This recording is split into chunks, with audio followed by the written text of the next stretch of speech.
ദൈവത്തിന്റെ അതിപരിശുദ്ധ നാമം വാഴ്ത്തപ്പെടുമാറാകട്ടെ. നാം കൊലോസ്യർക്ക് എഴുതിയ ലേഖനമാണ് പഠിച്ചുകൊണ്ടിരിക്കുന്നത്. അതിന്റെ 1-ാം അധ്യായത്തിന്റെ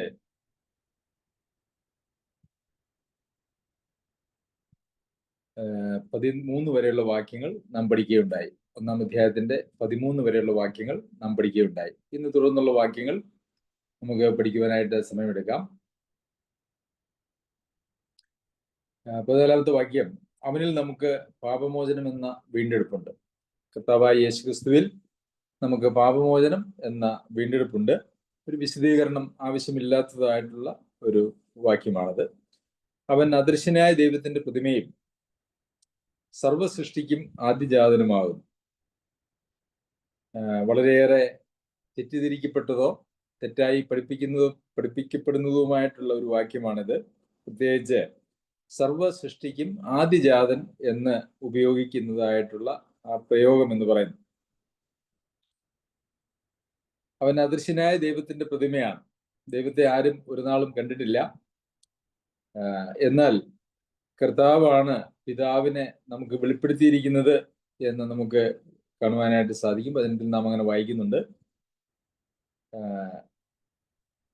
യോഹന്നാൻ എഴുതിയ സുവിശേഷം 1-ാം അധ്യായത്തിന്റെ 18-ാം വാക്യത്തിൽ ദൈവത്തെ ആരും ഒരു നാളും കണ്ടിട്ടില്ല, പിതാവിന്റെ മടിയിലിരിക്കുന്ന ഏകജാതനായ പുത്രൻ അവനെ വെളിപ്പെടുത്തിയിരിക്കുന്നു. ആരും ഒരു നാളും ദൈവത്തെ കണ്ടിട്ടില്ല, ഏകജാതനായ പുത്രൻ വെളിപ്പെടുത്തിയിരിക്കുന്നു. അപ്പോൾ കർത്താവായ യേശുക്രിസ്തുവാണ് പിതാവിനെ വെളിപ്പെടുത്തിയിരിക്കുന്നത് എന്ന് നമുക്കവിടെ കാണാനായിട്ട് കഴിയും. എന്നെ കണ്ടിരിക്കുന്നവൻ പിതാവിനെ കണ്ടിരിക്കുന്നു എന്ന് നമ്മൾ വായിക്കുന്നുണ്ട്. 14-ാം അധ്യായം, യോഹന്നാൻ എഴുതിയ സുവിശേഷം 14-ാം അധ്യായത്തിന്റെ 9-ാം വാക്യത്തിൽ യേശു അവനോട് പറഞ്ഞത്, ഞാൻ ഇത്രകാലം നിങ്ങളോട് കൂടി ഇരുന്നിട്ടും നീ എന്നെ അറിയുന്നില്ലയോ ഫിലിപ്പോസേ? എന്നെ കണ്ടവൻ പിതാവിനെ കണ്ടിരിക്കുന്നു, പിന്നെ പിതാവിനെ ഞങ്ങൾക്ക് കാണിച്ചു തരണം എന്ന് നീ പറയുന്നത് എങ്ങനെ? അപ്പോൾ കർത്താവായ യേശുക്രിസ്തുവാണ് പിതാവിനെ നമുക്ക് വെളിപ്പെടുത്തിയിരിക്കുന്നത്. ഇവിടെ തന്നെ തുടർന്നുള്ള വാക്യങ്ങളിൽ നമുക്ക് അത് കാണുവാനായിട്ട് കഴിയും. തുടർന്നുള്ള അധ്യായത്തിൽ നമുക്ക് അത് കാണാനായിട്ട് കഴിയും. ദൈവത്തിന്റെ ഈ 19-ാമത്തെ വാക്യത്തിൽ അവനിൽ സർവസമ്പൂർണതയും വസിപ്പാനും എന്ന് നമ്മൾ വായിക്കുന്നുണ്ട്. തുടർന്നുള്ള അധ്യായങ്ങൾ പഠിക്കുമ്പോൾ നമുക്കതിനെക്കുറിച്ച് കൂടുതൽ മനസ്സിലാക്കുവാനായിട്ട് സാധിക്കും. അപ്പോൾ കർത്താവായ യേശുക്രിസ്തു അദൃശ്യനായ ദൈവത്തിന്റെ പ്രതിമയാണ്.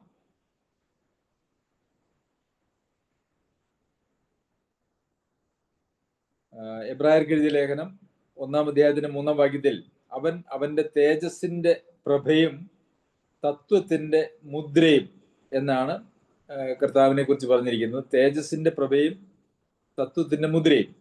ഫിലിപ്പിയർക്ക് എഴുതിയ ലേഖനം 2-ാം അധ്യായത്തില് ദൈവത്തോടുള്ള സമത്വം മുറുകെ പിടിച്ചു കൊള്ളണമെന്ന് വിചാരിക്കാതെ. അപ്പോൾ കർത്താവായ യേശുക്രിസ്തുവിൽ പിതാവിന്റെ എല്ലാ സമ്പൂർണതയും വസിക്കുന്നു എന്നുള്ളത് നമ്മൾ മനസ്സിലാക്കണം.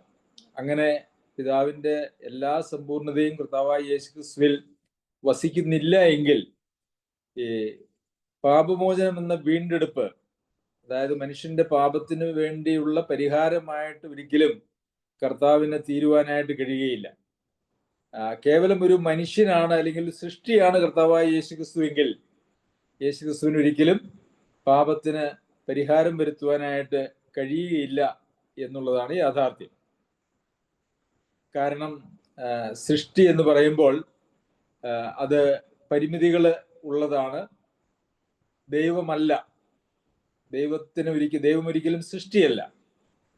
അപ്പോൾ സൃഷ്ടികളായിരിക്കുന്ന മനുഷ്യന്റെ പാപത്തിന്റെ പ്രശ്നത്തിന് വേണ്ടി ഒരു സൃഷ്ടിക്കൊന്നും ചെയ്യുവാനായിട്ട് കഴിയുകയില്ല എന്നുള്ളതാണ് അതിന്റെ യാഥാർത്ഥ്യം എന്ന് പറയുന്നത്. പിന്നെ സർവസൃഷ്ടിക്കും അദൃശ്യനായ ദൈവത്തിന്റെ പ്രതിമയും സർവസൃഷ്ടിക്കും ആദ്യജാതനുമാകുന്നു. ഈ സർവസൃഷ്ടിക്കും ആദ്യജാതനാണ് എന്ന് പറയുന്നതിനെ പലപ്പോഴും അതിനെ ആളുകൾ വ്യാഖ്യാനിക്കുന്നത്, പ്രത്യേകിച്ച് യഹോവയുടെ സാക്ഷികൾ എന്ന് പറയുന്ന വിഭാഗം, അവര് അതിനെക്കുറിച്ച് പ്രത്യേകമായി പറയുന്നത് പിതാവായ ദൈവം, യഹോവയായ ദൈവം ആദ്യം ഒരു ദൈവത്തെ സൃഷ്ടിച്ചു, അല്ലെങ്കിൽ കർത്താവായ യേശുക്രിസ്തുവിനെ സൃഷ്ടിച്ചു. യേശുക്രിസ്തു പിതാവായ ദൈവത്തിന്റെ സൃഷ്ടിയാണ് എന്നുള്ള നിലയിലാണ് ഈ ആദിജാതൻ എന്ന് പറയുന്നത് കൊണ്ട് അതാണ് അർത്ഥമാക്കുന്നത് എന്നാണ് അവരുടെ പഠിപ്പില്. എന്നാൽ അങ്ങനെയല്ല. പ്രത്യേകിച്ച് അതിനെ സംബന്ധിച്ച് നാം അതിൻ്റെ മൂലഭാഷയിൽ അതിനുപയോഗിച്ചിരിക്കുന്നതായിട്ടുള്ള വാക്കുകൾ എടുത്ത് പരിശോധിച്ചാൽ ഈ ആദിജാതൻ എന്ന് പറയുന്നത് അത് ശ്രേഷ്ഠതയെയും പരമാധികാരത്തെയും കാണിക്കുന്നതിന് വേണ്ടി ഉപയോഗിക്കുന്നതായിട്ടുള്ള ഒരു പദമാണ്. എന്ന് മാത്രവുമല്ല, തുടർന്നുള്ള വാക്യങ്ങളിൽ പ്രത്യേകിച്ച് അതിൻ്റെ 18-ാമത്തെ വാക്യത്തിൽ മരിച്ചവരുടെ ഇടയിൽ നിന്ന് ആദ്യനായി എഴുന്നേറ്റവനുമാകുന്നു. അപ്പോൾ മരിച്ചവരുടെ ഇടയിൽ നിന്ന് ആദ്യനായി എഴുന്നേറ്റവൻ എന്നുള്ള നിലയിലാണ് കർത്താവായ യേശു ക്രിസ്തുവിനെ ആദിജാതൻ എന്ന് പറഞ്ഞിരിക്കുന്നത്. റോമർക്കെഴുതിയ ലേഖനം 8-ാം അധ്യായത്തിലും നമുക്ക് സമാനമായിട്ടുള്ള ഒരു കാര്യം കാണുവാനായിട്ട് സാധിക്കും. റോമർക്കെഴുതിയ ലേഖനം അതിൻ്റെ 8-ാം അധ്യായത്തിലേക്ക് നമുക്ക് വരാം. 8-ാം അധ്യായത്തിന്റെ 29-ാമത്തെ വാക്യത്തിൽ അവൻ മുന്നറിഞ്ഞവരെ തൻ്റെ പുത്രൻ അനേകം സഹോദരന്മാരിൽ ആദിജാതനാകേണ്ടതിന് അവന്റെ സ്വരൂപത്തോട് അനുരൂപരാകുവാൻ മുൻനിയമിച്ചിരിക്കുന്നു. അപ്പോൾ അവന്റെ സ്വരൂപത്തോട് അനുരൂപരാകുവാനായിട്ടാണ് നമ്മെ മുൻനിയമിച്ചിരിക്കുന്നത്. എന്നാൽ കർത്താവായ യേശു ക്രിസ്തുവിനെ കുറിച്ച് പറയുന്നത് അനേകം സഹോദരന്മാരിൽ ആദിജാതനാകേണ്ടതിന്. അപ്പോൾ ഇവിടെയും ആദിജാതൻ എന്ന് പറഞ്ഞിരിക്കുന്നതായിട്ടുള്ള പ്രയോഗം ആദ്യത്തെ സൃഷ്ടി എന്നുള്ള നിലയിലല്ല, മറിച്ച് മരിച്ചവരിൽ നിന്നും ആദ്യമായി ഉയർത്തെഴുന്നേറ്റവൻ, പിന്നെ അധികാരവും ശ്രേഷ്ഠതയും, അതാണ് ഇവിടെ ഉദ്ദേശിച്ചിരിക്കുന്നത്. അതിൻ്റെ മൂലഭാഷയിൽ ആ വാക്കിന് അങ്ങനെയുള്ള അർത്ഥവുമാണുള്ളത്. അതുകൊണ്ട് മരിച്ചവരിൽ നിന്ന് ആദ്യമായി ഉയർത്തെഴുന്നേറ്റവൻ മരണമില്ലാതെ, അതിനു മുമ്പ് കർത്താവ് മരിച്ചവരെ ഉയർത്തെഴുന്നേൽപ്പിച്ചിട്ടുണ്ട്, ലാസറിനെ ഉയർത്തെഴുന്നേൽപ്പിച്ചു. എന്നാൽ ലാസർ വീണ്ടും മരിച്ചു എന്ന് നമുക്ക് കാണാനായിട്ട് കഴിയും. എന്നാൽ പിന്നീട് മരണമില്ലാതെ ഉയർത്തെഴുന്നേറ്റത് കർത്താവായ യേശു ക്രിസ്തു മാത്രമേ ഉള്ളൂ. ആ യേശു ക്രിസ്തുവിന്റെ സ്വരൂപത്തോട് ബാക്കി എല്ലാവരും, വിശ്വാസികൾ എല്ലാവരും അനുരൂപപ്പെടുക എന്നുള്ളതാണ് ഓരോ വിശ്വാസിയെയും സംബന്ധിച്ചുള്ള ദൈവിക പരിപാടി എന്ന് പറയുന്നത്. അപ്പോൾ അങ്ങനെ ആ ഒരു അർത്ഥത്തിലാണ് കർത്താവായ യേശു ക്രിസ്തുവിനെ കുറിച്ച് സർവ്വസൃഷ്ടിക്കും ആദ്യജാതനാണ് എന്ന് പറയുന്നത് കൊണ്ട് ഉദ്ദേശിച്ചിരിക്കുന്നത്. പിന്നെ 16-ാമത്തെ വാക്യത്തിൽ സ്വർഗത്തിലുള്ളതും ഭൂമിയിലുള്ളതും ദൃശ്യമായതും അദൃശ്യമായതും സിംഹാസനങ്ങളാകട്ടെ, കർത്തൃത്വങ്ങളാകട്ടെ, വാഴ്ചകളാകട്ടെ, അധികാരങ്ങളാകട്ടെ, സകലവും അവൻ മുഖാന്തരം സൃഷ്ടിക്കപ്പെട്ടു. അവൻ മുഖാന്തരവും അവനായിട്ടും സകലവും സൃഷ്ടിക്കപ്പെട്ടിരിക്കുന്നു. അപ്പോൾ കർത്താവായ യേശു ക്രിസ്തുവിന്റെ സ്ഥാനം എന്ന് പറയുന്നത് അവൻ മുഖാന്തരം സകലവും സൃഷ്ടിക്കപ്പെട്ടു. സ്വർഗത്തിലുള്ളതും ഭൂമിയിലുള്ളതും കാണാവുന്നതും കാണാൻ കഴിയാത്തതുമായിട്ടുള്ള എല്ലാ കാര്യങ്ങളും എന്ന് തുടങ്ങി സർവ സൃഷ്ടിയും അവൻ മുഖാന്തരവും അവനായിട്ടും സൃഷ്ടിക്കപ്പെട്ടിരിക്കുന്നു എന്നാണ് നമുക്ക് 16-ാമത്തെ വാക്യത്തിൽ കാണുവാനായിട്ട് കഴിയുന്നത്. നമുക്കറിയാം, ഉൽപ്പത്തി പുസ്തകത്തിലേക്ക് നാം പോകുമ്പോൾ അവിടെ ദൈവം, യഹോവയായ ദൈവം ഇപ്രകാരം പറയുന്നു, നാം നമ്മുടെ സാദൃശ്യത്തിൽ മനുഷ്യനെ സൃഷ്ടിക്കുക എന്നുള്ളത്. അവിടെ നാം എന്ന് ഉപയോഗിച്ചിരിക്കുന്നതായിട്ടുള്ള പദം പോലും അവിടെ ത്രിത്വത്തെ കാണിക്കുന്നതായിട്ടുള്ള പദമാണ്. അതുപോലെ തന്നെ ത്രിത്വത്തെ കാണിക്കുന്നതായുള്ള ധാരാളം തെളിവുകൾ, അതൊരു ത്രിത്വം എന്ന് പറയുന്ന ഒരു വിഷയം പഠിക്കുമ്പോൾ അത് വേണമെങ്കിൽ നമുക്ക് വിശദമായിട്ട് പറയുവാനായിട്ട് പഠിക്കുവാനായിട്ട് കഴിയും. ബൈബിളിൽ ഉടനീളം അതിനുള്ള തെളിവുകൾ നമുക്ക് കാണുവാനായിട്ട് കഴിയും. കർത്താവ് അന്ത്യകൽപ്പന കൊടുക്കുമ്പോൾ പിതാവിൻ്റെയും പുത്രൻ്റെയും പരിശുദ്ധാത്മാവിൻ്റെയും നാമത്തിൽ സ്നാനം കഴിപ്പിച്ചും എന്നാണ് പറയുന്നത്. അത് 3 വ്യക്തികളാണ് എങ്കിൽ നാമങ്ങളിൽ എന്നാണ് പറയേണ്ടത്, നാമത്തിൽ എന്നല്ല പറയേണ്ടത്. അപ്പോൾ അങ്ങനെ ധാരാളം തെളിവുകൾ നമുക്ക് ഉണ്ട്. സൃഷ്ടി എന്ന് പറയുന്നത് എബ്രായ ലേഖനം നാം പഠിക്കുമ്പോൾ അവിടെയും സൃഷ്ടി എന്ന് പറയുന്നത് കർത്താവായ യേശു ക്രിസ്തു നിർവഹിച്ചു എന്നുള്ള നിലയിൽ നമുക്ക് അവിടെയും കാണാനായിട്ട് കഴിയും. ഇവിടെയും അവൻ മുഖാന്തരവും അവനായിട്ടും സകലവും സൃഷ്ടിക്കപ്പെട്ടിരിക്കുന്നു. അവൻ സർവത്തിനും മുമ്പേ ഉള്ളവൻ, അവൻ സഭ എന്ന ശരീരത്തിന്റെ തലയുമാകുന്നു. സകലത്തിലും താൻ മുമ്പനാകേണ്ടതിന് അവൻ ആരംഭവും മരിച്ചവരുടെ ഇടയിൽ നിന്ന് ആദ്യനായി എഴുന്നേറ്റവനുമാകുന്നു. സകലത്തിലും താൻ മുമ്പനാകേണ്ടതിന്, അത് സഭ എന്ന് പറയുന്ന സഭയ്ക്ക് തലയാണ് എന്ന് നാം അവിടെ 18-ാമത്തെ വാക്യത്തിൽ കണ്ടല്ലോ. അവൻ സഭ എന്ന ശരീരത്തിന്റെ തലയുമാകുന്നു. സകലത്തിലും താൻ മുമ്പനാകേണ്ടതിന്. അപ്പോൾ സഭ എന്ന ആ ശരീരത്തിന്റെ തലയായിട്ട് കർത്താവായ യേശുക്രിസ്തുവിന് തീരണമെങ്കിൽ താൻ സകലത്തിന് മുൻപേ ആകേണ്ടത് ആവശ്യമാണ്. എന്നാൽ മാത്രമേ സഭയെ, ഞാൻ എൻ്റെ സഭയെ പണിയും എന്നാണ് കർത്താവ് പറഞ്ഞത്. അല്ലാതെ സഭയെ സൃഷ്ടിച്ചിട്ട്, സഭയെ ഉണ്ടാക്കിയിട്ട് അതിനൊരു തലവനെ നിശ്ചയിക്കുകയല്ല ചെയ്തിരിക്കുന്നത്. മറിച്ച് കർത്താവായ യേശുക്രിസ്തു മുമ്പനായി, അല്ലെങ്കിൽ ആദിജാതനായി, ആദ്യമേ ഉയർത്തെഴുന്നേറ്റവനായി, സകലത്തിനും മുമ്പനായതിനു ശേഷം, സഭയ്ക്ക് തലയായതിനു ശേഷം ആണ് സഭയെ തനിക്ക് കൊടുത്തിരിക്കുന്നു എന്നാണ് നമുക്ക് കാണാനായിട്ട് കഴിയുന്നത്. അവൻ സർവ്വത്തിനും മുമ്പേ ഉള്ളവൻ, അവൻ സകലത്തിനും ആധാരമായിരിക്കുന്നു, അവൻ സഭ എന്ന ശരീരത്തിന്റെ തലയുമാകുന്നു. സകലത്തിനും താൻ മുമ്പനാകേണ്ടതിന് അവൻ ആരംഭവും മരിച്ചവരുടെ ഇടയിൽ നിന്ന് ആദ്യനായി എഴുന്നേറ്റവനുമാകുന്നു. അവനിൽ സർവ്വസമ്പൂർണതയും വസിപ്പാനും. അപ്പോൾ കർത്താവായ യേശുക്രിസ്തുവിൽ സർവ്വസമ്പൂർണതയും വസിക്കുക. 2-ാമത്തെ അധ്യായത്തിൽ അവനിലല്ലോ ദൈവത്തിന്റെ സർവ്വസമ്പൂർണതയും ദേഹരൂപമായി വസിക്കുന്നത് എന്ന് നമ്മൾ വായിക്കുന്നുണ്ട്. ദൈവത്തിന്റെ സർവ്വസമ്പൂർണതയും ദേഹരൂപമായിട്ട് വസിക്കുന്നത് കർത്താവായ യേശുക്രിസ്തുവിലാണ്. അപ്പോൾ കർത്താവായ യേശുക്രിസ്തുവിലാണ് സർവ്വസമ്പൂർണതയും ദേഹരൂപമായിട്ട് വസിക്കുന്നത്. അവൻ ക്രൂശിൽ ചൊരിഞ്ഞ രക്തം കൊണ്ട് അവൻ മുഖാന്തരം സമാധാനം ഉണ്ടാക്കി, ഭൂമിയിലുള്ളതോ സ്വർഗത്തിലുള്ളതോ സകലത്തെയും അവനെ കൊണ്ട് തന്നോട് നിരപ്പിപ്പാനും പിതാവിന് പ്രസാദം തോന്നി. അപ്പോൾ കർത്താവായ യേശുക്രിസ്തുവിനാൽ ഈ സകലത്തെയും തന്നോട് നിരപ്പിക്കുവാനായിട്ട് പിതാവിന് പ്രസാദം തോന്നി. അതിന് യോഗ്യമായി കർത്താവായ യേശുക്രിസ്തു തീർന്നത് എന്തുകൊണ്ടാണ്, അതിനുള്ള യോഗ്യത എന്താണ് എന്നുള്ളതാണ് ഇതിനു മുമ്പുള്ളതായിട്ടുള്ള എല്ലാ വാക്യങ്ങളും നമ്മെ പഠിപ്പിക്കുന്നത്, നമുക്ക് കാണുവാനായിട്ട് സാധിക്കുന്നത്. ദൈവത്തെക്കാൾ കുറഞ്ഞതായിട്ടുള്ള, അല്ലെങ്കിൽ ദൈവത്തെക്കാൾ കുറഞ്ഞതായിട്ടുള്ള ആർക്കും അങ്ങനെ ദൈവവുമായിട്ട് നിരപ്പിക്കാനായിട്ട് സാധ്യമല്ല എന്നുള്ളതാണ്. നമുക്കറിയാമല്ലോ, ദൈവത്തോട് നിരപ്പിക്കുവാനായിട്ട് പാപം ചെയ്ത് ആത്മീകമായിട്ട് മരിച്ചവനായിട്ടുള്ള ഒരു മനുഷ്യനെ ദൈവത്തോട് നിരപ്പിക്കാൻ ദൈവത്തെക്കാൾ കുറവുള്ള ആർക്കും അത് സാധ്യമല്ലാത്ത ഒരു കാര്യമാണ്. അപ്പോൾ എന്തുകൊണ്ട് കർത്താവായ യേശുക്രിസ്തുവിനാൽ പിതാവിന് മനുഷ്യനോട് നിരപ്പ് വന്നു എന്നുള്ളത്, അതല്ലെങ്കിൽ നിരപ്പിക്കാനായിട്ട് കഴിയും എന്നുള്ളതിന്റെ കാര്യങ്ങളാണ് യഥാർത്ഥത്തിൽ നമ്മൾ ഇന്ന് വായിച്ചതായിട്ടുള്ള ഈ എല്ലാ വേദഭാഗങ്ങളിലും നമുക്ക് കാണുവാനായിട്ട് കഴിയുന്നത്. അവനിൽ നമുക്ക് പാപമോചനം എന്ന വീണ്ടെടുപ്പുണ്ട്.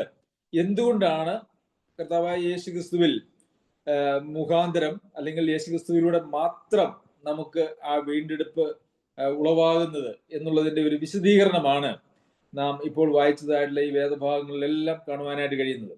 അവനിൽ നമുക്ക് പാപമോചനം എന്ന വീണ്ടെടുപ്പ് ഉണ്ട് എന്ന് പറയുമ്പോൾ അവനിൽ അല്ലാതെ മറ്റാരിലും അതില്ല എന്നുള്ളതും അതിൽ തന്നെ അർത്ഥമാക്കിയിരിക്കുന്ന കാര്യമാണ്. മറ്റാരിലും പാപമോചനം എന്ന വീണ്ടെടുപ്പ് ഇല്ല. അപ്പോൾ ആ വീണ്ടെടുപ്പിന് കർത്താവായ യേശുക്രിസ്തു പ്രാപ്തനായത്, അല്ലെങ്കിൽ യേശുക്രിസ്തു ആ വീണ്ടെടുപ്പിന് യോഗ്യനായി തീർന്നതിന്റെ കാരണമാണ് അവൻ അദൃശ്യനായ ദൈവത്തിന്റെ പ്രതിമയാണ്. അല്ല എങ്കിൽ പിതാവിനെ അങ്ങനെ തന്നെ മനുഷ്യരൂപത്തിൽ വെളിപ്പെടുത്തിയാൽ, അല്ലെങ്കിൽ മനുഷ്യനായി വെളിപ്പെടുത്തിയാൽ പിതാവ് എങ്ങനെ ഇരിക്കും എന്നുള്ളത് കർത്താവായ യേശുക്രിസ്തുവിലൂടെ നാം കാണുന്നു. അതുപോലെ തന്നെ സർവ്വസൃഷ്ടിക്കും ആദ്യജാതൻ, ആദ്യമായി ഉയർത്തെഴുന്നേറ്റവൻ കർത്താവായ യേശുക്രിസ്തുവിന് വേണ്ടിയും യേശുക്രിസ്തുവിനാലുമാണ്, മുഖാന്തരവുമാണ് ഈ സകലമായിട്ടുള്ള സൃഷ്ടികളും നടന്നിരിക്കുന്നത്. എല്ലാറ്റിനും മുമ്പേ ഉള്ളവനാണ് അവൻ, എല്ലാറ്റിനും ആധാരമായിരിക്കുന്നു. സഭയുടെ തലയും താൻ തന്നെ ആയിരിക്കുന്നു. അവൻ എല്ലാറ്റിനും മുമ്പനാണ്, മരിച്ചവരുടെ ഇടയിൽ നിന്ന് ആദ്യമായി ഉയർത്തെഴുന്നേറ്റവനാണ്. അവനിൽ സർവ്വസമ്പൂർണതയും വസിക്കുന്നു. അതുകൊണ്ടാണ് കർത്താവായ യേശുക്രിസ്തുവിന്റെ ക്രൂശിൽ ചൊരിഞ്ഞതായിട്ടുള്ള രക്തമുഖാന്തരം സമാധാനം ഉണ്ടാക്കുവാൻ, ഭൂമിയിലോ സ്വർഗത്തിലോ ഉള്ള സകലത്തെയും അവനെ കൊണ്ട് തന്നോട് നിരപ്പിക്കുവാൻ പിതാവിന് പ്രസാദം തോന്നിയതും അങ്ങനെ സാധിക്കുന്നതും എന്ന് നമുക്ക് കാണുവാനായിട്ട് കഴിയും. പ്രിയമുള്ളവരെ, കർത്താവായ യേശുക്രിസ്തു തനിക്ക് പാപപരിഹാര യാഗം നടത്തി മനുഷ്യവർഗത്തെ മുഴുവൻ പിതാവിനോട് നിരപ്പിക്കുവാനായിട്ട് കഴിയുന്നത് കർത്താവായ യേശുക്രിസ്തുവിന്റെ മുകളിൽ പറഞ്ഞിരിക്കുന്നതായിട്ടുള്ള എല്ലാ യോഗ്യതകളുമാണ്. കർത്താവായ യേശുക്രിസ്തുവിന്റെ ദൈവത്വത്തിനെതിരെ പല ഉപദേശങ്ങളും ഇന്ന് ലോകത്തിലുണ്ട്. ഇന്നല്ല, അത് 1-ാം നൂറ്റാണ്ട് മുതൽ അതുണ്ട്. കാരണം പിശാച് ഏറ്റവും അധികമായി ശ്രമിക്കുന്നത് കർത്താവായ യേശുക്രിസ്തുവിന്റെ ആ മഹത്വം എന്ന് പറയുന്നത് അത് മാറ്റിക്കളഞ്ഞാൽ, അത് യഥാർത്ഥത്തിൽ കർത്താവായ യേശുക്രിസ്തു ആരായിരിക്കുന്നുവോ, താൻ ദൈവമായിരിക്കുന്നു എന്നുള്ള ഒരു കാര്യത്തെ നാം കുറച്ച് കണ്ടാൽ രക്ഷാകര പദ്ധതി, ദൈവത്തിന്റെ രക്ഷാകര പദ്ധതി എന്ന് പറയുന്നത് അവിടെ അവസാനിച്ചു എന്നുള്ളതാണ്. അതൊരു വലിയ ദുരുപദേശം 1-ാം നൂറ്റാണ്ട് മുതൽ ഉണ്ടായിട്ടുള്ളതാണ്. ഈ കാലഘട്ടത്തിലും അങ്ങനെയുള്ള ഉപദേശങ്ങൾ ഉണ്ട്. നമുക്ക് ആ ഒരു കാര്യത്തെക്കുറിച്ച്, ത്രിത്വത്തെക്കുറിച്ച് നമുക്ക് വേണമെങ്കിൽ പിന്നീട് വിശദമായിട്ട് നമുക്ക് പഠിക്കുവാനായിട്ട് സമയമെടുക്കാം. മുമ്പേ ദുഷ്പ്രവൃത്തികളാൽ മനസ്സുകൊണ്ടാകുന്നവരും ശത്രുക്കളുമായിരുന്ന നിങ്ങളെ അവന്റെ മുമ്പിൽ വിശുദ്ധരും നിഷ്കളങ്കരും കുറ്റമില്ലാത്തവരുമായി നിർത്തേണ്ടതിന് അവനിപ്പോൾ തന്റെ ജഡശരീരത്തിൽ തന്റെ മരണത്താൽ നിരപ്പിച്ചു. അപ്പോൾ ഇവിടെ കൊലോസ്യയിലെ വിശ്വാസികളോട് പൗലോസ് അപ്പോസ്തലൻ പറയുകയാണ്, നിങ്ങൾ മുമ്പേ നിങ്ങൾ, അല്ലെങ്കിൽ മുമ്പേ ദുഷ്പ്രവൃത്തികളാൽ മനസ്സുകൊണ്ടാകുന്നവരും ശത്രുക്കളുമായിരുന്ന നിങ്ങളെ. അപ്പോൾ അതിന്റെ അർത്ഥം ഇന്ന് നിങ്ങൾ അങ്ങനെയല്ല എന്നുള്ളതാണ്. ദൈവത്തിന്റെ ശത്രുക്കളല്ല, ദുഷ്പ്രവൃത്തികളാൽ മനസ്സുകൊണ്ട് അകന്നവരല്ല. അങ്ങനെ ആയിരുന്നതായിട്ടുള്ള നിങ്ങളെ അവന്റെ മുമ്പിൽ വിശുദ്ധരും നിഷ്കളങ്കരും കുറ്റമില്ലാത്തവരുമായി നിർത്തേണ്ടതിന് അവനിപ്പോൾ തന്റെ ജഡശരീരത്തിൽ തന്റെ മരണത്താൽ നിരപ്പിച്ചു എന്നാണ് വായിക്കുന്നത്. ഇവിടെ വിശുദ്ധരും നിഷ്കളങ്കരും കുറ്റമില്ലാത്തവരുമായി നിർത്തുക എന്ന് പറയുന്നതായിട്ടുള്ള പ്രയോഗം നമ്മൾ ശ്രദ്ധിക്കേണ്ടത് ആവശ്യമാണ്. വിശുദ്ധരും നിഷ്കളങ്കരും കുറ്റമില്ലാത്തവരുമായി നമുക്ക് തീരുവാൻ കഴിയുമോ എന്ന് ചോദിച്ചാൽ അങ്ങനെ തീരുവാനായിട്ട് കഴിയുകയില്ല. അതായത് ഒരു പാപരഹിതമായ, യാതൊരു വക കുറവുകളും ഇല്ലാത്തതായിട്ടുള്ള ഒരു സമ്പൂർണതയിലേക്ക്, പാപരഹിതമായ ഒരു അവസ്ഥയിലേക്ക് മനുഷ്യൻ എത്തിപ്പെടുവാനായിട്ട് കഴിയുന്നതല്ല. കാരണം പാപത്തെക്കുറിച്ച് അല്ലെങ്കിൽ ദൈവത്തോടുള്ള ശത്രുത്വത്തെക്കുറിച്ച് നാം ചിന്തിക്കുമ്പോൾ നന്മ ചെയ്യാൻ അറിയാമായിരുന്നിട്ട് അത് ചെയ്യാതിരിക്കുന്നത് പാപമാണ്. വിശ്വാസത്തിൽ നിന്ന് ഉത്ഭവിക്കാത്തതൊക്കെ പാപമാണ്. അതുപോലെ തന്നെ ഒരുപക്ഷെ നമ്മൾ വളരെ ലാഘവത്തോടെ കാണുന്നതായിട്ടുള്ള വാത്സല്യമില്ലായ്മ, കരുണ കാണിക്കാത്ത അവസ്ഥ, ഇതൊക്കെ പാപമാണ്. അപ്പോൾ 100% വിശുദ്ധി എന്ന് പറയുന്നത് ഈ ലോക ജീവിതത്തിൽ മനുഷ്യനിൽ സംഭവിക്കുന്നതായിട്ടൊരു കാര്യമല്ല. എന്നാൽ മനുഷ്യനോട് ദൈവം പറയുന്നതായിട്ടുള്ള കാര്യം, കർത്താവിൽ വസിച്ചുകൊണ്ട് നാം കർത്താവിന്റെ വഴിയെ മുമ്പോട്ട് ഒരു ക്രിസ്തീയ ജീവിതം യാത്ര നമ്മൾ നടത്തുമ്പോൾ, കർത്താവിൽ നാം വസിക്കുമ്പോൾ, ദൈവം നമ്മുടെ മരണത്തിങ്കൽ, നാം മരിക്കുന്ന ആ സമയത്ത് നാം ലക്ഷ്യമാക്കി യാത്ര ചെയ്തതും നാം നോട്ടമിട്ടതുമായിട്ടുള്ള ജീവിതം എന്ന് പറയുന്നത് കർത്താവായ യേശുക്രിസ്തുവിൽ വസിച്ച് നിത്യതയിലേക്കുള്ള പ്രത്യാശയിലാണ് നാം ജീവിച്ചതെങ്കിൽ നമ്മെ വിശുദ്ധരായിട്ട്, കുറ്റമില്ലാത്തവരായിട്ട്, നിഷ്കളങ്കരായിട്ട് അങ്ങ് ദൈവം പ്രഖ്യാപിക്കുകയാണ് ചെയ്യുന്നത്. നാം വീണ്ടും ജന്മം പ്രാപിച്ചപ്പോൾ ദൈവം യഥാർത്ഥത്തിൽ അവിടെ നമ്മെ കുറ്റമില്ലാത്തവരായിട്ടൊരു പ്രഖ്യാപനം നടത്തിയിട്ടുണ്ട്, അല്ലെ? നമ്മെ ദൈവത്തോട് നിരപ്പിച്ച് വിശ്വാസത്താൽ ഉള്ള നീതീകരണം എന്ന് പറയുന്നത് നമ്മളുടെ കുറ്റമെല്ലാം കർത്താവ് തൻ്റെ മേൽ ഏറ്റെടുത്തുകൊണ്ട് നമ്മെ കുറ്റമില്ലാത്തവരായി പ്രഖ്യാപിച്ച്, അല്ലെങ്കിൽ ആ കുറ്റത്തിന്റെ ശിക്ഷയിൽ നിന്നും നമ്മെ വിടുവിച്ച്, അതൊരു പ്രഖ്യാപനമാണ് യഥാർത്ഥത്തിൽ അവിടെ പിതാവായ ദൈവം നടത്തിയിരിക്കുന്നത്. കർത്താവായ യേശുക്രിസ്തുവിൽ വിശ്വസിച്ച്, യാഗമരണത്തിൽ വിശ്വസിച്ച് കർത്താവിനോട് ചേരുന്നതായ ആ കർത്തൃത്വത്തിന് വിധേയപ്പെടുന്നതായിട്ടുള്ള ആളുകളെ മുഴുവൻ നീതിമാന്മാരായിട്ട് ദൈവസന്നിധിയിൽ ദൈവം കർത്താവായ യേശുക്രിസ്തു മുഖാന്തരമുള്ള നീതിമാന്മാരായിട്ട് നമ്മളെ പ്രഖ്യാപിക്കുകയാണ് ചെയ്യുന്നത്. അതിനുശേഷവും ഇവിടെ ഈ കുറ്റമില്ലാത്തവരായി നിർത്തുക എന്ന് പറയുന്നത് അത് കർത്താവായ യേശുക്രിസ്തു ചെയ്യുന്നതായിട്ടുള്ള ഒരു കാര്യമാണ്. നാം നമ്മുടെ ജീവിതത്തിൽ നേടിയെടുക്കുന്നതായിട്ടുള്ള ഒരു യോഗ്യതയല്ല എന്നുള്ളത് നാം മനസ്സിലാക്കണം. അങ്ങനെ ഈ ലോകത്തിൽ ന്യായപ്രമാണത്തിന്റെ പ്രവൃത്തി മുഴുവനും തീർത്ത ഒരേ ഒരാളെ ജീവിച്ചിട്ടുള്ളൂ. കുറ്റമില്ലാത്തവനായി, ആർക്കും ഒന്നും കാണിച്ചു കൊടുക്കാൻ ഒരു വകയുമില്ലാത്തവനായി ജീവിച്ച ഒരേ ഒരാള് കർത്താവായ യേശുക്രിസ്തു മാത്രമാണ്. ഈ സുവിശേഷം നമ്മുടെ ജീവിതത്തിൽ ചെയ്യുന്നതായിട്ടുള്ള ഈ കാര്യം എന്ന് പറയുന്നത് നമുക്ക് കർത്താവായ യേശുക്രിസ്തുവിലുള്ള വിശ്വാസത്താൽ അവനിൽ വസിക്കുവാനും അവനിൽ വസിച്ചുകൊണ്ട് അവന്റെ ഇഷ്ടം ചെയ്തുകൊണ്ട് ആ നിത്യതയെ നോക്കിയുള്ള ആ യാത്രയിൽ നാം മുമ്പോട്ട് പോകുമ്പോൾ ദൈവം നമ്മുടെ ആ യാത്ര അവസാനിപ്പിക്കുന്ന ദിവസം നാം കർത്താവിനോട് കൂടെയാണ് വസിക്കുന്നതെങ്കിൽ കർത്താവിന്റെ സമ്പൂർണതയാണ് നമ്മളുടെ മേൽ ദൈവം കാണുന്നത് അല്ലെങ്കിൽ ആരോപിക്കുന്നത്. നാം 2-ാമത്തെ അധ്യായത്തിലേക്ക് വരുമ്പോൾ നമുക്കത് കാണുവാനായിട്ട് കഴിയും. അവനിൽ നിങ്ങൾ സമ്പൂർണരാണ് എന്നുള്ളതായിട്ടുള്ള വാക്യം. കർത്താവായ യേശുക്രിസ്തുവിൽ നാം വസിക്കുമ്പോൾ കർത്താവായ യേശുക്രിസ്തുവിലൂടെയാണ് പിതാവായ ദൈവം നമ്മെ കാണുന്നത്. അപ്പോൾ കർത്താവായ യേശുക്രിസ്തുവിൽ എന്തെല്ലാം സമ്പൂർണതകളുണ്ടോ അതെല്ലാം പിതാവായ ദൈവം നമ്മളിലും കാണുകയാണ് ചെയ്യുന്നത്. ഇതാണ് വിശ്വാസത്താലുള്ള ജീവിതം അല്ലെങ്കിൽ ക്രിസ്തീയ ജീവിതം എന്ന് പറയുന്നത്. നാം നേടിയെടുക്കുന്നതായ എന്തെങ്കിലും ആത്മീയമായിട്ടുള്ള ഔന്നത്യാവസ്ഥയല്ല എന്നുള്ളത് നാം മനസ്സിലാക്കണം. അങ്ങനെയെങ്കിൽ അത് നമ്മളുടെ ഒരു പ്രവൃത്തികളുടെ ഫലം എന്ന് വരും. എന്നാൽ നമുക്ക് പ്രവർത്തിക്കണ്ടയോ എന്ന് ചോദിച്ചാൽ നാം പ്രവർത്തിക്കുകയല്ല, മറിച്ച് നമ്മളിലുള്ള ശരിയായിട്ടുള്ള വിശ്വാസം നമ്മളിൽ ചില പ്രവൃത്തികൾ ഉളവാക്കുകയാണ് ചെയ്യുന്നത്. നാം പ്രവർത്തിക്കുന്നു എന്നല്ല. നാം ഇന്ന് അതിനെക്കുറിച്ച് പഠിച്ചുവല്ലോ. നാം മരിച്ചു, ക്രിസ്തുവിന്റെ ജീവൻ നമ്മളിൽ വ്യാപരിക്കുമ്പോൾ ആ ക്രിസ്തുവിന്റെ ജീവന്റെ യഥാർത്ഥത്തിൽ ആ ലക്ഷണങ്ങൾ നമ്മളിലൂടെ പുറത്തു വരുന്നതാണ് നമ്മളുടെ ജീവിതത്തിൽ പ്രവൃത്തികളായിട്ട് രൂപാന്തരങ്ങളായിട്ട് വരുന്നത്.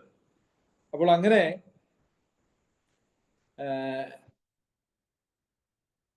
നമ്മെ ശത്രുക്കളായിരുന്നു, നമ്മെ മനസ്സുകൊണ്ടാകുന്നവരായിരുന്നു, നമ്മെ ഒരു വലിയ ഒരു സ്ഥാനത്തേക്കാണ് കർത്താവായ യേശുക്രിസ്തു മുഖാന്തരം പിതാവ് എടുത്തുകൊണ്ട് വരുന്നത് അല്ലെങ്കിൽ നിർത്തുവാനായിട്ട് പോകുന്നത്. ഇപ്പോൾ നിർത്തിയിരിക്കുന്നത് അങ്ങനെ തന്നെയാണ് എന്നുള്ളത് നാം മനസ്സിലാക്കണം.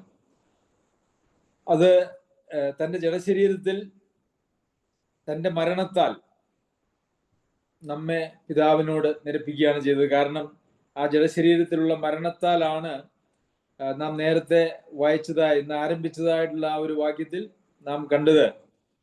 അവിടെ അവനിൽ നമുക്ക് പാപമോചനം എന്ന വീണ്ടെടുപ്പുണ്ട്. അവനിൽ നമുക്ക് പാപമോചനം എന്ന വീണ്ടെടുപ്പുണ്ട്. ആ വീണ്ടെടുപ്പ് അവന്റെ ജഡശരീരത്തിൽ അവന്റെ മരണത്താലാണ് നമുക്ക് ലഭിച്ചത്. ഒരു നിരപ്പ് നമുക്ക് ലഭിച്ചത്, ആ വീണ്ടെടുപ്പ് നമുക്ക് ലഭിച്ചത് എന്നുള്ളത് മനസ്സിലാക്കാം. പിന്നെ ആകാശത്തിന്റെ കീഴെ സകല സൃഷ്ടികളുടെയും ഇടയിൽ ഘോഷിച്ചും പൗലോസ് എന്ന ഞാൻ ശുശ്രൂഷകനായി തീർന്നും നിങ്ങൾ കേട്ടുമിരിക്കുന്ന സുവിശേഷത്തിന്റെ പ്രത്യാശയിൽ നിന്ന് നിങ്ങൾ ഇളകാതെ അടിസ്ഥാനപ്പെട്ടവരും സ്ഥിരതയുള്ളവരുമായി വിശ്വാസത്തിൽ നിലനിന്നുകൊണ്ടാൽ അങ്ങനെ അവന്റെ മുമ്പിൽ നിൽക്കും. അപ്പോൾ എങ്ങനെ അവന്റെ മുമ്പിൽ നിൽക്കുമെന്നാണ് നാം വായിക്കുന്നത്. എങ്ങനെയാണ് അവന്റെ മുമ്പിൽ നിൽക്കുന്നത്? വിശുദ്ധരും നിഷ്കളങ്കരും കുറ്റമില്ലാത്തവരുമായി നമ്മൾ നിൽക്കും. അങ്ങനെ നിൽക്കണമെങ്കിൽ, അങ്ങനെ നിർത്തേണ്ടതിന് വേണ്ടിയാണ് കർത്താവ് ഒരു യാഗമായി തീർന്നത്. അങ്ങനെ അവന്റെ മുമ്പിൽ നിൽക്കും. എന്നാൽ നാം എങ്ങനെ ജീവിച്ചാലാണ് അങ്ങനെ അവന്റെ മുമ്പിൽ നിൽക്കുവാനായിട്ട് കഴിയുന്നത് എന്നുള്ളതാണ് ഇപ്പോൾ നമ്മൾ വായിച്ചതായ 23-ാമത്തെ വാക്യം നമ്മെ കാണിക്കുന്നു. ആകാശത്തിന് കീഴെ സകല സൃഷ്ടികളുടെയും ഇടയിൽ ഘോഷിച്ചും പൗലോസ് എന്ന ഞാൻ ശുശ്രൂഷകനായി തീർന്നും നിങ്ങൾ കേട്ടുമിരിക്കുന്ന സുവിശേഷത്തിന്റെ പ്രത്യാശയിൽ നിന്ന്. അപ്പോൾ സുവിശേഷത്തിന്റെ പ്രത്യാശ, സുവിശേഷം എന്ന് പറയുന്നത് കേവലം ഒരു മനുഷ്യന്റെ ആത്മരക്ഷയ്ക്ക് വേണ്ടുന്നതായ ഒരു സന്ദേശം മാത്രമല്ല. അത് ഇവിടെ നിന്നും നമുക്ക് മനസ്സിലാക്കുവാനായിട്ട് കഴിയും. ആ സുവിശേഷത്തിന് ഒരു പ്രത്യാശയുണ്ട്. നമ്മളുടെ വീണ്ടും ജനനം മുതൽ നമ്മുടെ ശരീരത്തിന്റെ വീണ്ടെടുപ്പ് വരെയുള്ളതായിട്ടുള്ള മുഴുവൻ കാര്യങ്ങളും ഉൾപ്പെട്ടതാണ് കർത്താവായ യേശുക്രിസ്തുവിന്റെ സുവിശേഷം എന്ന് പറയുന്നത്. അത് കേവലം നമ്മുടെ വീണ്ടും ജനനത്തിൽ ഒതുങ്ങുന്നതായിട്ടുള്ള കാര്യമല്ല. അപ്പോൾ നാം കേട്ടിരിക്കുന്ന പൗലോസ് അപ്പോസ്തലൻ ശുശ്രൂഷകനായി തീർന്നിരിക്കുന്ന ആ സുവിശേഷത്തിന്റെ പ്രത്യാശ എന്ന് പറയുന്നത്, പ്രിയമുള്ളവരെ, നമ്മുടെ മരണത്തിനപ്പുറം കർത്താവായ യേശുക്രിസ്തുവിലൂടെ സ്വർഗത്തിൽ നമുക്ക് സ്വരൂപിച്ചിരിക്കുന്നതായിട്ടുള്ള പ്രത്യാശയെക്കുറിച്ചാണ്. ആ പ്രത്യാശ ഈ ലോകത്തിലുള്ളതായ ഒരു കാര്യവുമായി ബന്ധപ്പെട്ടതല്ല, ഒന്നും അതിലെ പ്രസക്തമല്ല. നമ്മളുടെ സുവിശേഷത്തിന്റെ പ്രത്യാശ എന്ന് പറയുന്നത് ഈ ലോകത്തിന് അപ്പുറമായിട്ടുള്ള ഒരു കാര്യമാണ്. അങ്ങനെ അപ്പുറമായിട്ടുള്ള കാര്യത്തിൽ നാം ആ പ്രത്യാശയിൽ നിന്ന് ഇളകാതെ അടിസ്ഥാനപ്പെട്ടവരും സ്ഥിരതയുള്ളവരുമായി. അപ്പോൾ ആ പ്രത്യാശയിൽ നിന്ന് ഇളകുവാനായിട്ട് നമുക്ക് അനുവാദമില്ല. ആ പ്രത്യാശയിൽ നിന്ന് ഇളകിയാൽ നമുക്ക് ക്രിസ്തീയ ജീവിതം അസാധ്യമാണ് എന്നുള്ളതാണ് അതിൻ്റെ അർത്ഥം. കാരണം ആ പ്രത്യാശയാലാണ് നാം രക്ഷിക്കപ്പെട്ടിരിക്കുന്നത്. നമ്മുടെ നോട്ടം എന്ന് പറയുന്നത് ആ പ്രത്യാശയിലേക്കാണ്. നമ്മളുടെ നോട്ടം എന്ന് ആ പ്രത്യാശയിൽ നിന്ന് ഈ ലോകത്തിലെ വിവിധങ്ങളായിട്ടുള്ള കാര്യങ്ങളിലേക്ക് മാറുന്നുവോ, അങ്ങനെ മാറിയാൽ രണ്ട് വിധത്തിൽ നമ്മളുടെ ജീവിതത്തെ സ്വാധീനിക്കും. ഒന്ന്, ലോകത്തെ സ്നേഹിച്ച്, ലോകത്തിലുള്ളതിനെ സ്നേഹിച്ച് ദൈവസ്നേഹം ഇല്ലാത്തവരായിട്ട് നാം മാറിപ്പോകാനായിട്ടുള്ള സാധ്യതയുണ്ട്. അതല്ല എങ്കിൽ നാം നിരാശരും പരാജിതരും അതുപോലെ തന്നെ കഷ്ടങ്ങളിലും ഒക്കെ കുലുങ്ങിപ്പോയി ദൈവത്തെ വിട്ട്, വിശ്വാസം വിട്ട് പോകുന്ന ആളുകളായിട്ട് തീരുവാൻ സാധ്യതയുണ്ട്. അപ്പോൾ നമ്മളുടെ പ്രത്യാശ എന്ന് പറയുന്നത് നിത്യതയിൽ വെച്ചിരിക്കേണ്ടത് നമ്മൾ ക്രിസ്തീയ ജീവിതത്തിന്റെ ഏറ്റവും അടിസ്ഥാനപരമായിട്ടുള്ള വിജയത്തിന് ആവശ്യമായ കാര്യമാണ്. അതിൽ നമ്മൾ പരാജയപ്പെട്ടാൽ നമ്മൾ ക്രിസ്തീയ ജീവിതം നമുക്ക് മുമ്പോട്ട് കൊണ്ടുപോകാനായിട്ട് കഴിയുകയില്ല. അതിൽ പരാജയപ്പെട്ടതായിട്ടുള്ള ആളുകൾ ലോകത്തിൽ മറ്റാളുകൾ ജീവിക്കുന്ന അതേ നിലവാരം മാത്രമേ പുലർത്തുന്നുള്ളൂ എന്നുള്ളതാണ് അതിൻ്റെ ഒരു യാഥാർത്ഥ്യം എന്ന് പറയുന്നത്. ഇന്ന് ക്രിസ്തീയ ലോകത്തിൽ പ്രത്യേകിച്ച് വിശ്വാസികൾ എന്ന് പറയുന്നവരായിട്ടുള്ള ആളുകളുടെ ഇടയിലും നാം പരിശോധിച്ചു കഴിഞ്ഞാൽ ഈ നിത്യതയുടെ പ്രത്യാശയിൽ നിന്നും മാറി അനേകര് ഈ ലോകത്തിലെ പ്രശ്നങ്ങളിലും പ്രതിസന്ധികളിലും പെട്ട് വിശ്വാസം ത്യജിച്ചവരായിട്ടും, അതല്ല എങ്കിൽ ഈ ലോകത്തിലെ മോഹങ്ങളിലും ലോകത്തിന്റെ ഇഷ്ടങ്ങളിലും അതുപോലെ തന്നെ ജഡത്തിന്റെ ഇഷ്ടങ്ങളിലും മോഹങ്ങളിലും ഒക്കെ കുടുങ്ങി വിശ്വാസം ത്യജിച്ചവരായിട്ടും നമുക്ക് കാണുവാനായിട്ട് സാധിക്കും. ഇത് രണ്ടും സംഭവിച്ചാൽ നമുക്ക് ആ ഒരു അതായത് വിശുദ്ധരും നിഷ്കളങ്കരും കുറ്റമില്ലാത്തവരുമായി ദൈവസന്നിധിയിൽ നിൽക്കുവാനായിട്ട് കഴിയുന്നതല്ല. അപ്പോൾ അങ്ങനെ പ്രത്യാശയിൽ നിങ്ങൾ ഇളകാതെ അടിസ്ഥാനപ്പെട്ടവരും സ്ഥിരതയുള്ളവരും. അപ്പോൾ അവിടെ നമുക്ക് ഇളകുവാനായിട്ട് പാടില്ല. ഇളകാത്ത നിലയിൽ അടിസ്ഥാനമിട്ടവരും അതിൽ നിലനിൽക്കുന്നവരും സ്ഥിരതയുള്ളവർ എന്നാണ് നമുക്ക് കാണുന്നത്. അതിൽ അടിസ്ഥാനപ്പെട്ടവരും സ്ഥിരതയുള്ളവരുമായി. നമുക്കറിയാം പൗലോസ് അപ്പോസ്തലൻ അങ്ങനെ ഉള്ള ഒരു വ്യക്തിയായിരുന്നു. അതുകൊണ്ടാണ് റോമർക്ക് എഴുതിയ ലേഖനം 8-ാം അധ്യായത്തിൽ ഉയരത്തിനോ ആഴത്തിനോ ഇപ്പോഴുള്ളതിനോ വരുവാനുള്ളതിനോ മറ്റ് യാതൊരു സൃഷ്ടിക്കോ പിതാവായ ദൈവത്തിലുള്ള കർത്താവായ യേശുക്രിസ്തുവിലുള്ള ദൈവസ്നേഹത്തിൽ നിന്നും എന്നെ വേർപിരിക്കാൻ കഴിയുകയില്ല എന്ന് ഞാൻ ഉറച്ചിരിക്കുന്നു എന്ന് പറയുന്നു. അപ്പോൾ ഈ പ്രപഞ്ചത്തിൽ യാതൊരു കാര്യങ്ങൾക്കും നമുക്ക് ഒരുപക്ഷെ അനുകൂലമായിട്ടോ പ്രതികൂലമായിട്ടോ വരുന്നതായിട്ടുള്ള ഒരു കാര്യത്തിനും കർത്താവായ യേശുക്രിസ്തുവിലുള്ള ദൈവസ്നേഹത്തിൽ നിന്നും എന്നെ വേർപിരിക്കുവാൻ കഴിയുകയില്ല എന്ന് പൗലോസ് അപ്പോസ്തലൻ പറഞ്ഞതിന്റെ കാര്യം എന്ന് പറയുന്നത്, പൗലോസ് അപ്പോസ്തലൻ താൻ ശുശ്രൂഷകനായി തീർന്ന, താൻ ഘോഷിക്കുന്നതായ, താൻ കേട്ടതായിട്ടുള്ള ആ സുവിശേഷത്തിന്റെ പ്രത്യാശയിൽ ഇളകാതെ അടിസ്ഥാനപ്പെട്ട് സ്ഥിരതയുള്ളവനായി നിൽക്കുന്നു എന്നുള്ളതാണ്. എന്നാൽ പലപ്പോഴും നമ്മുടെ വിശ്വാസത്തിന്റെ ബലഹീനത കൊണ്ട് നമുക്ക് എന്തെങ്കിലും കഷ്ടങ്ങളോ പ്രയാസങ്ങളോ വന്നു കഴിയുമ്പോൾ നമ്മൾ വിശ്വാസത്തിൽ തളരുന്നവരും ചോദ്യം ചെയ്യുന്നവരും ദൈവത്തിനെതിരെ പിറുപിറുക്കുന്നവരും സഭയെയും സഭായോഗങ്ങളെയും ഉപേക്ഷിക്കുന്നവരും ഒക്കെയായി തീരുന്നതായിട്ടുള്ള പ്രവണത നമുക്ക് ക്രിസ്തീയ ലോകത്ത് കാണുവാനായിട്ട് കഴിയും. എന്നാൽ അങ്ങനെയുള്ള ആളുകൾക്ക് ആർക്കും അവന്റെ മുമ്പിൽ വിശുദ്ധരും നിഷ്കളങ്കരും കുറ്റമില്ലാത്തവരുമായി നിൽക്കുവാനായിട്ട് കഴിയുകയില്ല. അങ്ങനെ അടിസ്ഥാനപ്പെട്ടവരും സ്ഥിരതയുള്ളവരുമായി വിശ്വാസത്തിൽ നിലനിന്നുകൊണ്ടാൽ അങ്ങനെ അവന്റെ മുമ്പിൽ നിൽക്കും. അപ്പോൾ നമ്മുടെ ജീവിതം എന്ന് പറയുന്നത് വിശ്വാസത്താലുള്ള നമ്മുടെ നിലനിൽപ്പുമായിട്ട് ബന്ധപ്പെട്ടതായിട്ടുള്ള കാര്യമാണ്. വിശ്വാസത്താലാണ് നമ്മുടെ ആത്മരക്ഷ, നമ്മുടെ നീതീകരണം. വിശ്വാസത്താലാണ് നമ്മുടെ ആത്മരക്ഷ. വിശ്വാസത്താലാണ് നമ്മുടെ ജീവിതം. അപ്പോൾ ഈ വിശ്വാസത്തിൽ നിലനിൽക്കുന്ന ആളുകൾക്ക് മാത്രമേ അങ്ങനെ അവന്റെ മുമ്പിൽ നിൽക്കുവാനായിട്ട് കഴിയുകയുള്ളൂ. പ്രിയമുള്ളവരെ, നാം ഈ നിലയിൽ വിശ്വാസത്തിൽ നിലനിൽക്കുന്ന ആളുകളാണോ? പലപ്പോഴും ഈ വിശ്വാസത്തിൽ നിലനിൽക്കുക എന്ന് പറയുമ്പോൾ വിശ്വാസത്തിന്റെ പ്രവൃത്തികളില്ലാത്തതായ ഒരു വിശ്വാസവുമായി മുമ്പോട്ട് പോകുന്നതായിട്ടുള്ള ധാരാളം ആളുകളെ നമുക്ക് കാണാനായിട്ട് കഴിയും. വിശ്വാസം പ്രവൃത്തികളിലൂടെ വെളിപ്പെടുന്നില്ല. വിശ്വാസം ഉണ്ടെന്ന് പറയുന്നു, ആ വിശ്വാസം അവരുടെ പ്രവൃത്തികളിലൂടെ വെളിപ്പെടുന്നില്ല. പ്രവൃത്തികളിലൂടെ വെളിപ്പെടാത്തതായിട്ടുള്ള വിശ്വാസം ദൈവസന്നിധിയിൽ സ്വീകാര്യമായിട്ടുള്ള വിശ്വാസമല്ല. അത് യാക്കോബ് എഴുതിയ ലേഖനത്തിൽ നാം വായിക്കുന്നത് പോലെ അത് അങ്ങനെ ഒരു വിശ്വാസത്തിൽ ആർക്കും രക്ഷിക്കപ്പെടുവാനായിട്ട് കഴിയുകയില്ല. കാരണം അത് വിശ്വാസത്തിന്റെ പേര് മാത്രമുള്ളത്.